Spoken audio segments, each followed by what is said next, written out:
तुम्हाला जर खरंच आयुष्य सुंदर जगायचं असेल ना, उपवास करू नका, अजिबात उपवास करू नका. आणि उपवासच करायचा असेल तर बघा की आठवड्यातून एक दिवस असा करायचा की ज्या दिवशी आपण मोबाईलच वापरायचा नाही. अजिबात व्हॉट्सअपला काही मेसेज आलाय, काय झालंय, कुणाला गुड मॉर्निंग म्हणा, मरू दे तिकडे, उठू दे नाही तर झोपू दे दिवसभर, तुम्ही गुड मॉर्निंग म्हणू नका, गुड नाईट म्हणू नका. एक दिवस बघा बरं राहू शकताय का? एक दिवस राहा, तुम्हाला बाकीचे 6 दिवस का नाही काही कंटाळा येणार नाही. करून तरी बघा एक दिवस फक्त तुम्ही. त्याच पद्धतीनं सगळ्यांना सांगतो, संस्कार संस्कृती जपली पाहिजे. आज जे संस्कार संस्कृती जे आहे तर ही आपल्या आरोग्याशी रिलेटेड आहे.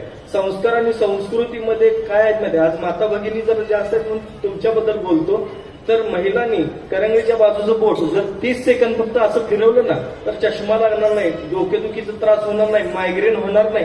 करून बघा ह्या गोष्टी फक्त. काय हरकत आहे, खर्च आहे का याला?